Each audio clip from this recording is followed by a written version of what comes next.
Hey everybody, welcome back to the channel. Thank you for tuning in. For those of you that are returning to the channel, you're gonna notice that something's a little bit different with this week's video.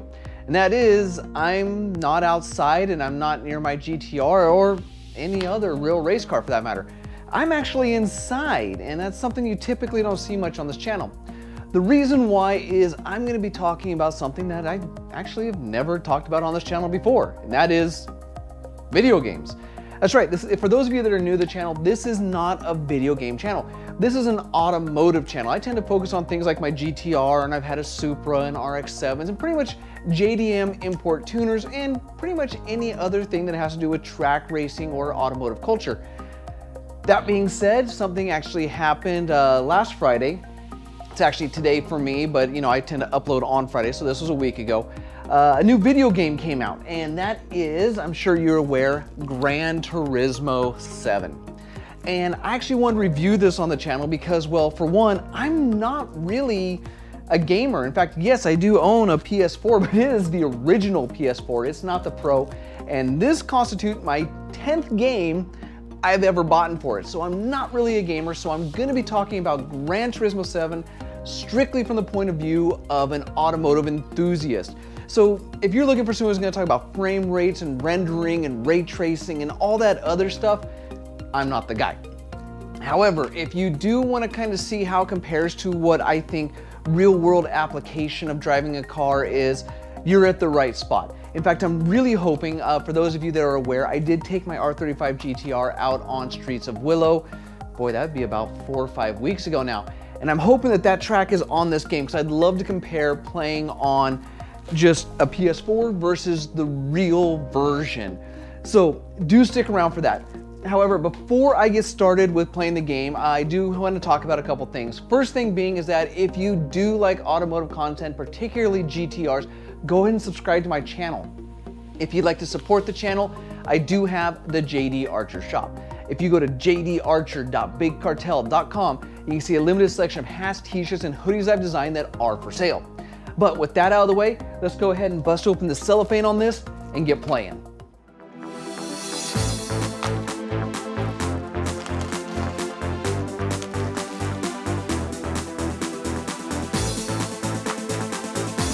Oh, 2 discs. I was not expecting that. So it looks like this first one says it's a data disc, insert data disc first. And then this is a play disc. Oh. I have actually never seen that on a video game before. So, like I said, not a video game player. This might be a common thing, but for me, this is a first. And then we have, yes, because I got the launch edition, I get some bonus content, and that's how I'm gonna go ahead and download it. I may have showed that code. Don't worry, I will be redeeming that, so it's probably a dead code. But let's go ahead and fire up the PS4 and get this going.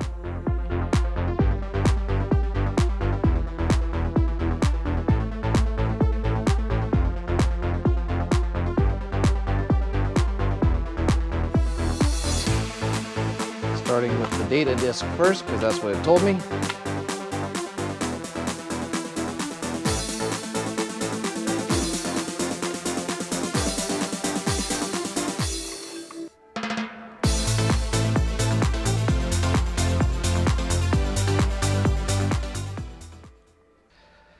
Right, totally forgot. So when you buy a new game and you pop it in, it's got to download a whole bunch of DLC. This one's saying it's gonna be a while. Looks like 54 minutes.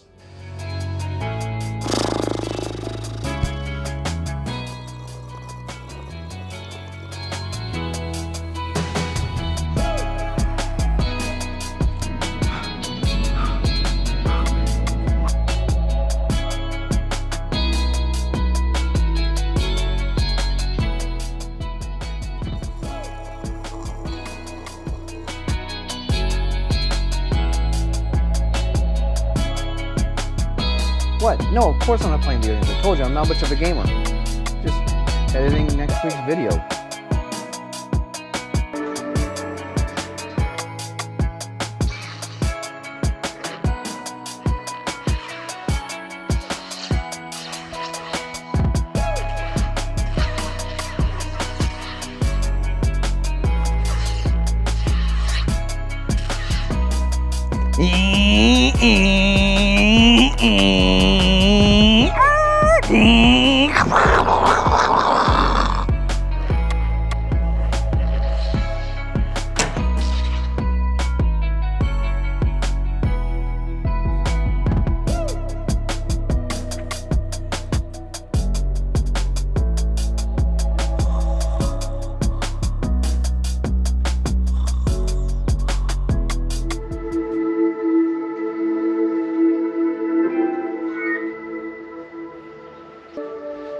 All right, I guess I got to put in the play disc.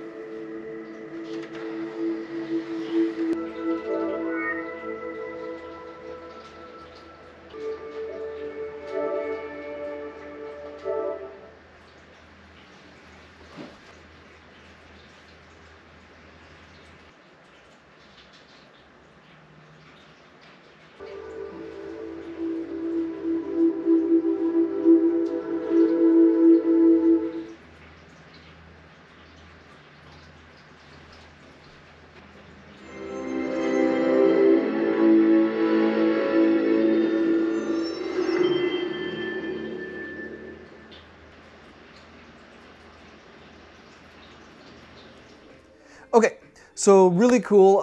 It's still downloading more stuff, but at least Polyphony was really cool in that they're giving you some sort of little music rally mini game to play while you're waiting for the rest of the game to load. So I'm gonna go ahead and play around with these, see how it goes, maybe kind of get me familiar with some of the mechanics of the game and get started. Before I do that though, just kind of get you a heads up on what it is I'm using here. So even though I said I'm not really much of a gamer, let's be honest, like I said, I've only owned 10 games. I do have a steering wheel and pedals. Now, they're nothing that fancy. This is just a Thrustmaster. It's the PlayStation edition of the wheel. It does have a brake and gas, no clutch, no stick shift, but it does have paddle shifters, and it only rotates about 90 degrees each way. But that being said, you know, it's better than just using the controller, and, you know, like I said, you know, maybe I'll get a better one in the future.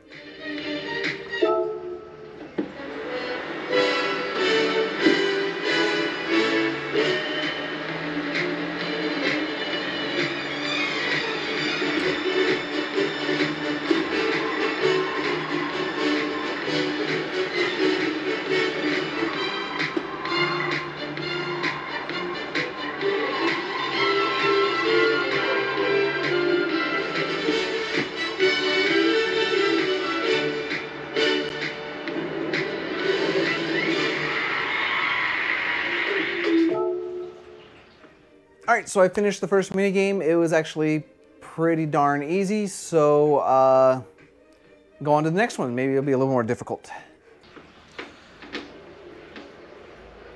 Also, as you can see, I'm just using a TV stand and a chair. This sits way lower than would be really comfortable, and my legs do kind of hit, but making do with what I got.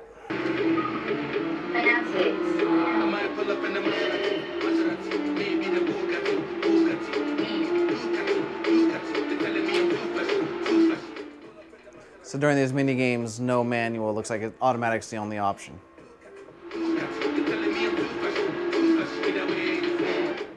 Oh, this car's way more touchy than the last car.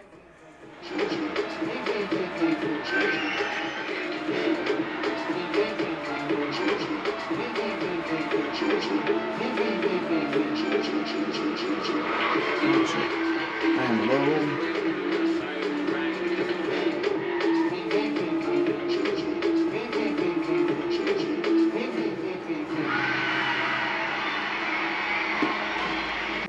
All right, so after 2 races, I gotta say the physics are pretty good. Now, granted, it looks like I'm in some kind of slower cars. And of course, they're making this easier because this is just the demo. It's still installing, wow. So I guess it's a good thing they have these mini games. A little disappointed I got silver on that last one. I do think that I should also let you know that this steering wheel does not have force feedback. So I do have a little bit more of a numb feeling because I don't have that sensory perception with a force feedback wheel. But so far, it's pretty cool. Sure takes a long time to load though. I'm hoping the actual game doesn't take this long. Oh. My steering wheel just went loose.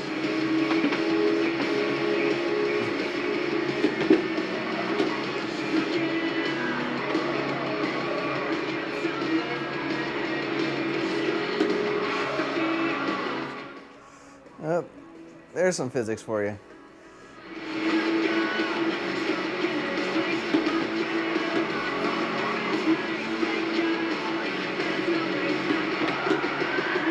Woo! Oh, we got Oversteer. Oh, we did not have that in Gran Turismo Sport at all. Gran Turismo Sport was all about the understeer. There was no slime, but that was Oversteer.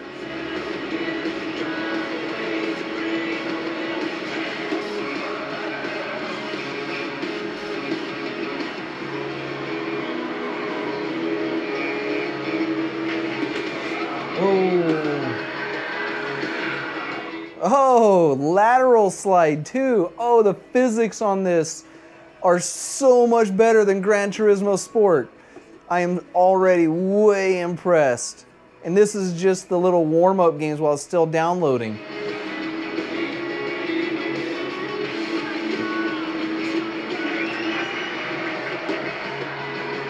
Oh, counter steer. We got counter steer in this game.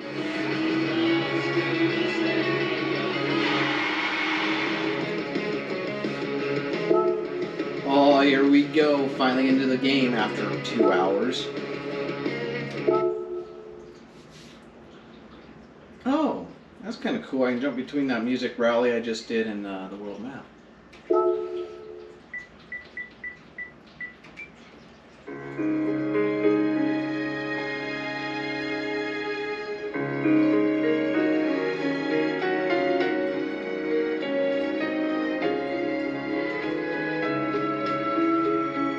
Oh, the Wankel Rotary.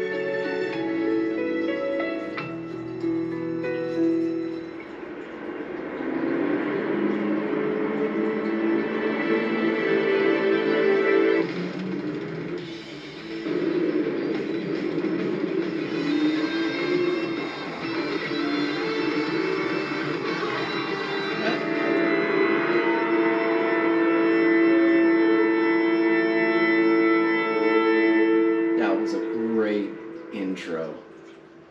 Even brought a little bit of the feels. Cool.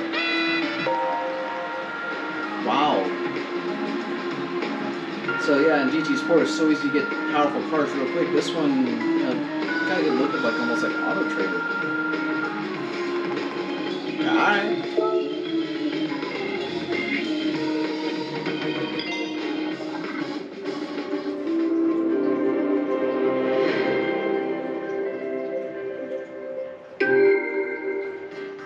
Okay.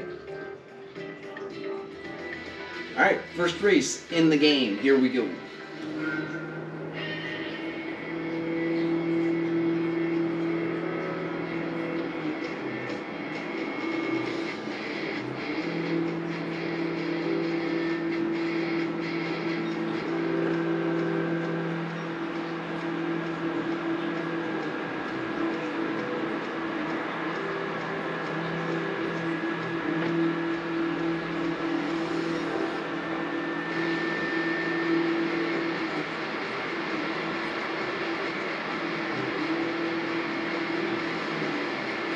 A little worried it may be applying the brake for me. It's just kind of what it looks like.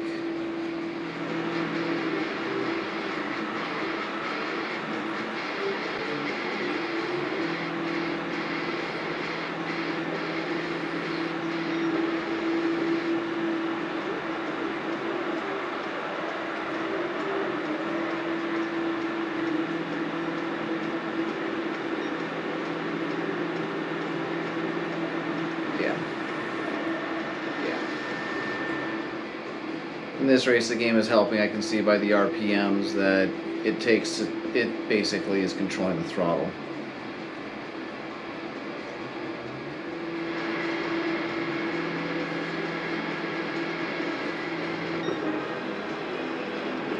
It even turns on the flashes when you come in first.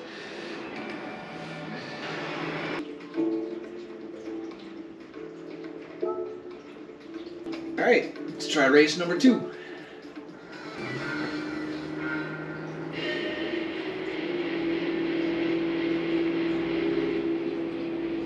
So this one, they make you break yourself. So my guess is it's going to get more and more sophisticated as you go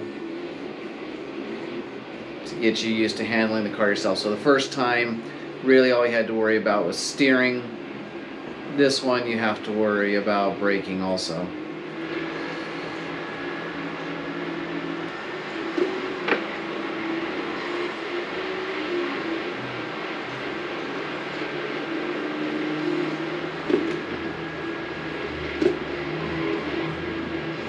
Turned in way too soon on that one.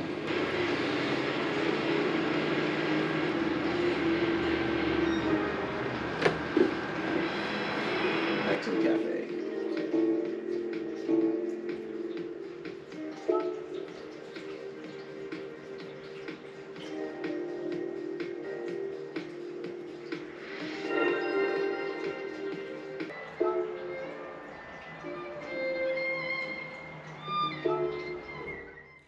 All right, here I am on day 2. Last night started to get a little bit late because it took so long for it to finish loading and installing all the files, so I really didn't play as much as I wanted to last night to really get a full opinion of the game. However, that being said, I did do a few things after kind of signing off, but not very much. I played a few of the Class B license training, and I didn't really finish that up. But the funny thing is I went back to the cafe and it gave me that award and it moved me on to the next menu.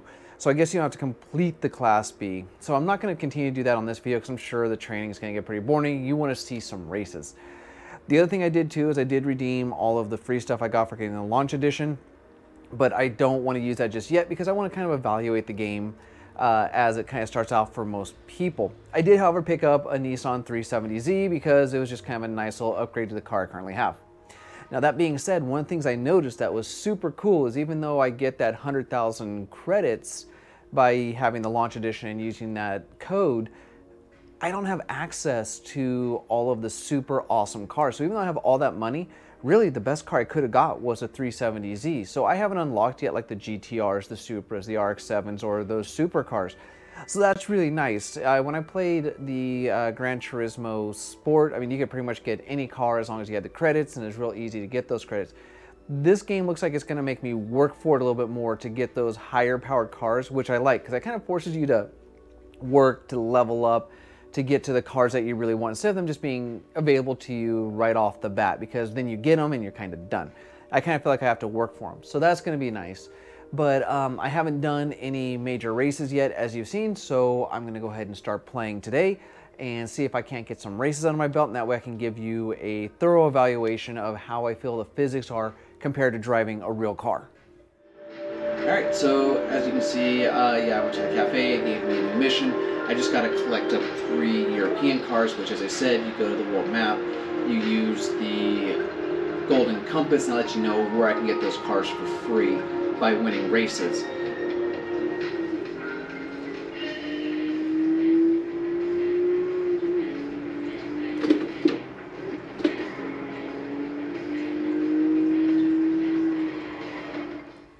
So just like the real 350Z, visibility out of this is not that great.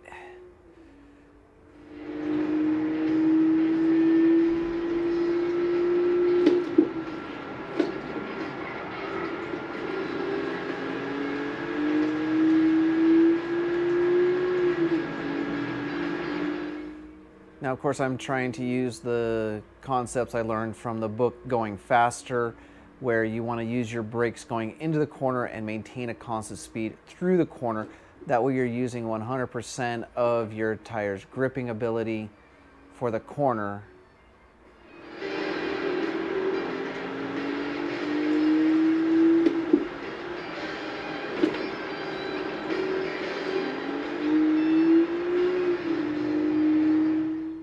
I admit the detail to the interior on this car is amazing. I'm used to it being more generic, And they really did get the interior of the 370Z.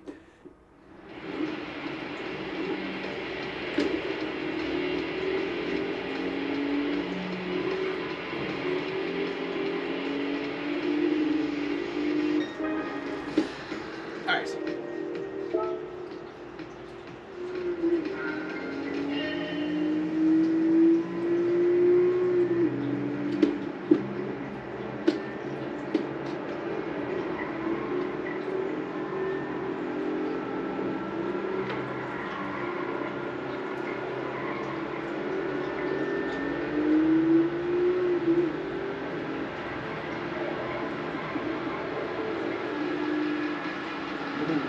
Little out of control. Little out of control. Little out of control.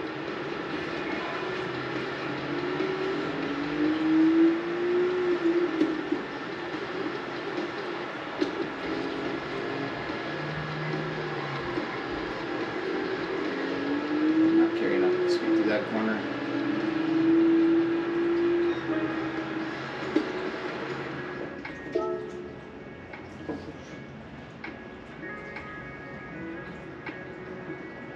Oh, this is back door. Okay, cool. So this next one will be fun. It looks like it's going on some tracks. I think that'll be a real worthwhile menu to do.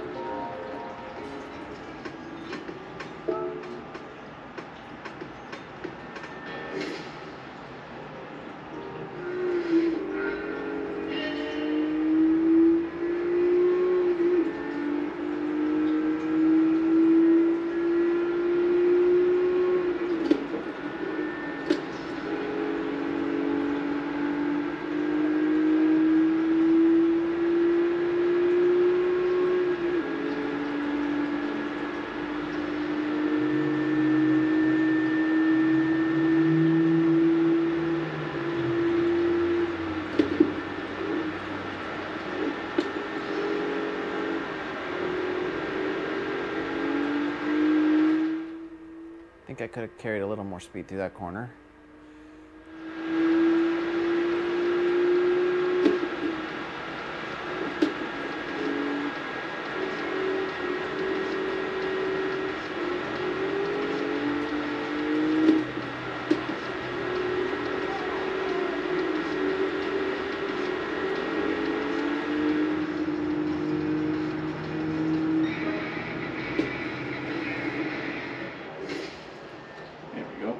Cool. Finally. Oh, I gotta deal with weather on this one. Oh, wow. Whoa. Yep, definitely some reduced traction here.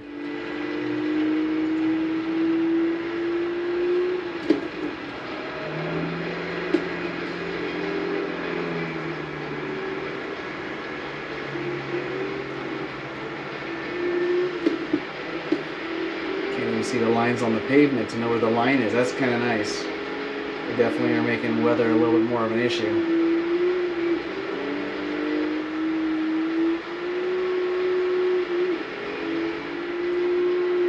Whoa. Yeah, definitely get some oversteer in the rain. Whoa, hydroplane. Hydroplane.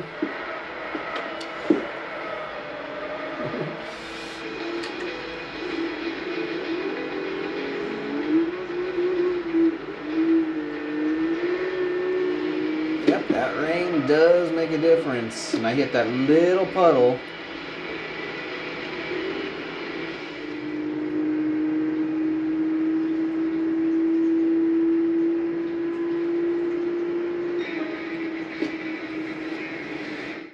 Okay, here we are again, day 3 of playing some Gran Turismo 7. This should probably be the final day that I'm going to do this, so I have time to edit the video and put it up on Friday. As you can see, I really haven't made it that far in the game because, well, with the way my life is, I just don't have the free time to invest a lot of hours into playing video games. So it's going to be limited in that respect, but I still want to kind of give you the feel of what I think of the game based on a guy who's not a gamer, but more of a car guy. One of my complaints with the game so far is that I've noticed that in corners, it felt like the game was both braking for me and adjusting throttle position, which I really didn't care for. And I found out that right off the bat, the game actually comes set up with a driver assist. And so I'm going to turn that off. I thought that maybe it only did it for the first couple races and then it would turn itself off. But apparently it's always on until you turn off yourself. So I'm going to go ahead and turn that off, and hopefully it'll give me more of that real car feeling that I'm looking for. And I'll do a few more races and I'll let you know overall. As you can see, my setup is a little bit different. I'm trying to make it more comfortable. Earlier I was sitting in a chair and it sat so high the steering wheel was basically hitting my legs. And then it was hard to sit on the couch because this cable that goes to the PlayStation is only so long. So as you can see on the couch, I'm at a more ideal height based on the steering wheel, and I'm trying to pad back here so I don't have to, you know, sit like one of those students in old school desks. So let's go ahead and turn off the driver assist and see if that improves how the car feels as far as making it feel more like a real world car. All right, now let's see if I can even find where the driver assist settings are.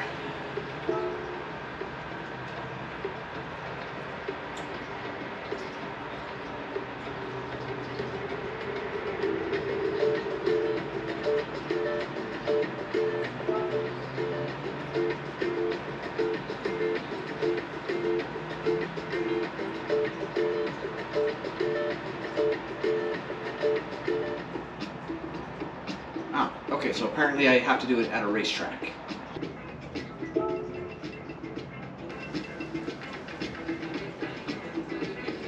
Settings, assist settings.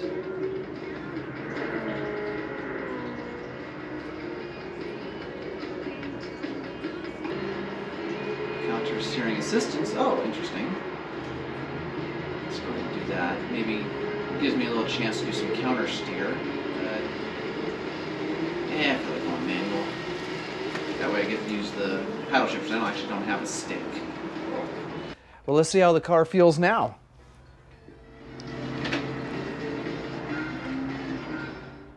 Now I have to shift too.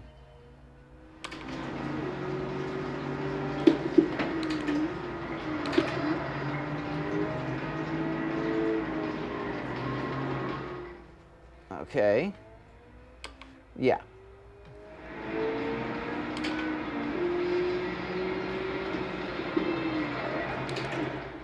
Up, up, up. Okay, so yeah, there we go.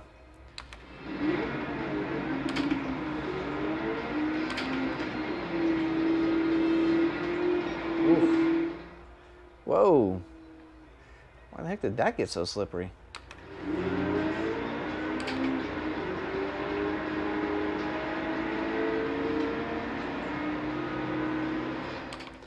I have been spoiled by all of those driver assists.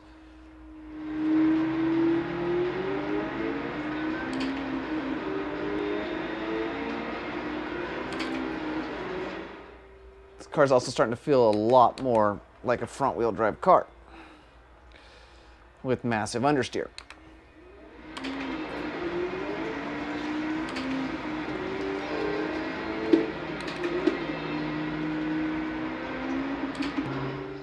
I can see just how much that driver assist was controlling the car.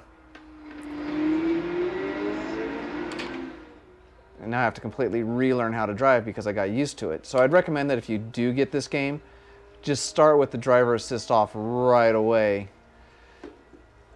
Because that means that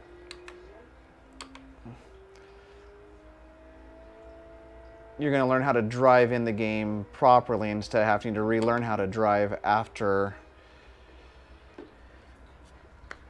turning it off.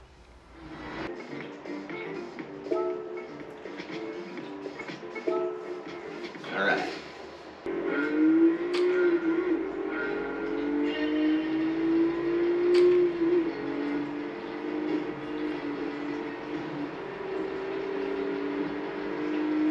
Bumper cars.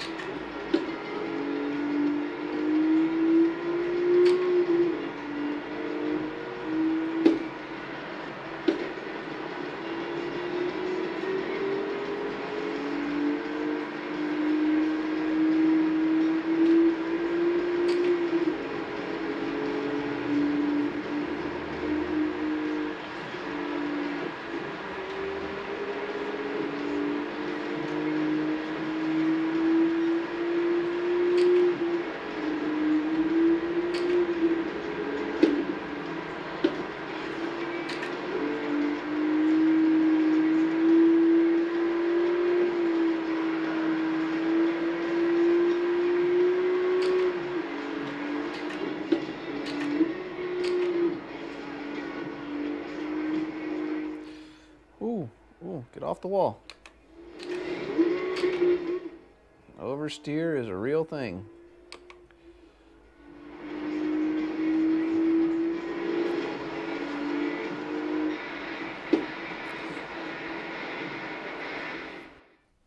And there it is. I hope you enjoyed the preview of Gran Turismo 7. As you can see, I pretty much gotten the point of the video game where it looks like everything is unlocked. You know, I've got the performance speed shop unlocked, I got the tuning shop, I've unlocked multiplayer, and it looks like I unlocked something called sport mode, which looks kind of interesting. It's where they take a look at your skill and they put you in a bracket, and then you race with people in that bracket, and then you get ranked worldwide, which seems like a really cool thing to do. Although, I'll be honest, I probably won't be doing that, and that's simply because, as you can see, it took me 3 or 4 days to get to this point, which means if I'm going to be playing that, I'm going to be playing against like 15 to 18-year-olds that can sink hours a day into playing this, and they're just going to be far more practiced and better than me. I feel it's not really worth my time. But I am enjoying the story mode, and you know, it does have multiplayer, so maybe I can get some of my buddies to link up with me online and we can do some multiplayer that way. Now, that all being said, let's go ahead and get to the point that was the actual objective of this video. And that is to do a review on Gran Turismo 7 based on a wrench head car guy's point of view, and as I said, not much of a gamer. So the first thing I want to start off with, you know, there was some things about this game that were spot on, I really enjoyed, and there was a few things where it kind of missed the mark compared to real world application. The first thing I want to talk about is something that actually I was very happy to see was even in the game, because it's usually not in a Gran Turismo title, at least as far as I've seen, and that was the performance shop. Now, in GT Sport, which I do have, and some of the other Gran Turismo titles I've played but I haven't owned, my biggest complaint with the game was that they really don't let you do much as far as visual modifications. Usually you can put some wheels on there and maybe a different color paint, and that's about it. And that's why I typically went for more games like Need for Speed. Even though the physics weren't as proper in Need for Speed, I loved putting on body kits, wild wings, graphics, paint, wheels, all that stuff. Because to be honest, it's way more fun to do in a video game than it is to do in real life, especially if you do it yourself. The reason why is in a video game, if I want to put a cool body kit on a car, I just scroll through, I hit X, boom, it's on there. I want to put a wing on there, done. And then when you put the body kit on, it's already painted to match the rest of the car. And it's just so much easier and it's fun because you make the car look however you want. In real life though, it is a way bigger ordeal. Now for those of you that saw my video where I put the fenders on the GTR, as you saw, even though those were actually pretty good fenders, they fit pretty well out of the box, there was still some things I had to take care of. There was some drilling I had to do, some routering, and I believe it was the driver's side fender, the line up along the headlight is a little low, so I'm gonna have to get a heat gun because I don't own one yet, heat up that part of the fiberglass and kind of try and mold it back into place, and then I have to have it painted, and it's just a much more bigger ordeal to do than it is to just doing a video game. So I'm very happy that that's even in the game and something I'm sure I will enjoy and play with quite a bit. Another thing that I really enjoyed with the game was it seemed like it took into account that different cars are going to drive differently. Now, I haven't had a whole bunch of the cars in the game. You know, I had the 3 cars from the music rally, the different cars that are in the license test for the B license. I started off with that Toyota, and then I had the Mini Cooper races and the 370Z. And I gotta say, each one of them felt like they drove differently. I mean, the biggest difference actually I felt was between a rear wheel drive and a front wheel drive car. They really seemed to take into account the difference in the driving experience between those platforms. When I was driving the Mini Cooper, it was something I figured out halfway through the second race, is that the car is set up, it doesn't do very good on straight stretches. Most of the cars I was competing with were gonna walk away from me, but where the car really came to life was in the corners, because I could brake later going into the corners and I could carry more speed going through them, and that's how come I was able to actually pass those races. So they took all that into account. Now with the amount of cars that are in that game, I don't know if they did it for each individual car, or they went like, okay, this is a small car, which means it's gonna be lighter, it's gonna have this characteristic, and then medium cars are gonna have this characteristic, and then large cars are gonna have this characteristic, and then super cars are gonna do this. I don't know if they did it for each individual car because I didn't unlock any cars that I have personally owned. Like I didn't have any for the RX-7, the S2000, the Supras, the GTRs. So hopefully when I get around to it, I'll get that experience and I'll be able to know like, hey, actually, you know, this R35 GTR that I have in the game running around streets of Willow is very, very similar to the experience I had when I was actually driving my R35 GTR on Streets of Willow. Unfortunately, I just can't give you that report right now because I haven't unlocked that track and I haven't purchased that car yet. So maybe I'll do an update in the future. Another thing that they did very, very well with this game, and I was very happy about this one in particular, are what I consider tire percentages. And what that means to me, and this is fairly universal for most car guys, is when you think of a tire, it has a certain amount of grip. And based on what you're doing, it's going to use a percentage of that grip. So if I'm accelerating in a straight line, I'm using 100% of the grip of that tire to accelerate. Or if I'm slamming on my brakes in a straight line, I'm using 100% of the grip of the tires to stop. Or if I'm carrying a constant speed through a corner, there again, I'm using 100% of the grip of the tires to keep the car from sliding off the track. And that is how you are most efficient with your car. Where you run into issues is if you're trying to brake and turn, what that means is you could be using like 60% of your tire's grip to brake, 70% of your tire's grip to keep you in the corner. And that means that you are beyond 100% of the grip of your tire, and that's when you spin out, slide, or go off track. And that's why in this game, it harps on you to brake in a straight line, carry constant speed through a corner, and accelerate on your way out. So good job on that. That is 100% what you want to do when you're driving a car in real life. And so they are teaching you that in the game, which is a really good thing. Now, as for some things, oh, another thing I forgot, is that they did do something that they didn't do in GT Sport, and that was they finally gave you Oversteer. Now, me and my buddy Mike, who you've seen on this channel a few times, we used to meet up and we were trying to play around with the drifting in GT Sport, and it was just pretty much all just understeer. I was very happy to see, even in the musical rally, one of the first races, that rear end tried to step out on me and I had to counter steer. So I'm very happy to see that in GT7, if you want to learn how to drift, you might be able to do it a little bit. I'm not a drifter. I've never really gotten into drifting because it's really, in my opinion, a great way to quickly destroy your car. But it is something I may play with in this game if they are set up for drifting, because why not? It looks like it's kind of fun, and you know, maybe it will kind of teach you something. Along with talking about the fact the game actually has oversteer, that brings up another point of something you're going to do as soon as you get the game, and that is turn off the steering assist, turn off the brake assist, and turn off the oversteer assist. The reason why you want to do this is for two things. One, it's going to give you a more real feeling as far as driving. It took me a while because to me it felt like it was kind of numb. It felt very video gamey because when I was playing those earlier games, I'd go into corners and I'm like, God, it feels like it's braking for me. It feels like it's doing throttle position for me. It even feels like it's steering a little bit for me. So, you know, it feels like I get a little bit of input, but not a lot. And then the second reason you want to do that is you're going to develop bad habits if you don't. And I realized that as soon as I turned it off. You saw it, the first race I did, when I turned off those settings, I was having issues with the corners because I was used to the computer braking for me, so I thought I had, you know, a shorter stopping distance, and I really didn't. So turn those off right away. That way you get the real sensation of when it is you're supposed to brake, when it is you're supposed to turn in, and when it is you're supposed to accelerate. Also, you want to turn off the oversteer assist, because as you start to step out, like I said, we actually get oversteer on this, the computer will counter steer for you. Now, if you want to actually be in charge of your counter steer, turn it off, and in that way you actually are in control of your counter steer. So that's a cool thing. Like if you also just don't want to deal with oversteer, you don't like the idea of drifting, you can leave it on and then the computer will take care of it for you.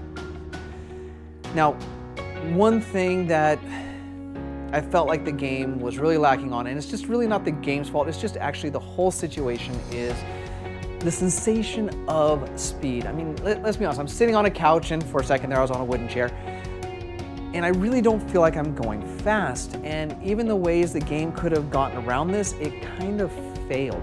Now, when you're in a real car, of course, you know, you've got things whipping by you. You can look to your right and you can see stuff flying by. The stuff's coming by the windshield, and off to the left. You get a much more sense of your speed, where when you're playing the game, you're only looking at a flat screen. Now, I think about it, maybe if I played it in VR, maybe I would have gotten that sensation of speed, but I don't have a VR set for the PlayStation. But that being said, what the game could have done to combat that issue kind of failed it. And what I'm talking about is the speedometer and the gear indicator. So if I'm going around a track for the second or third time, I may come at a corner like, you know what, I came at that corner a little low. I could probably carry more speed through that corner and be faster around the track. Now, I would want to look at the speed, I'm like, well, okay, you know, maybe if I went through it at 38 miles an hour, maybe next time I'll try it at 48 or 42. But the problem is the way the screen is designed, the gear indicator is a much bigger number than the speedometer, which means my eye naturally goes to the gear indicator first, and then I have to look around for a second and find the speedometer, which means that's seconds that I'm distracted, which means I can screw up my lines. If I was going to do the game different, I would actually make the speedometer much bigger and the gear indicator much smaller, because I found when I was going through corners, after a while I was kind of judging my speed based on my gear, not my speed, which kind of works, but is not the most efficient way.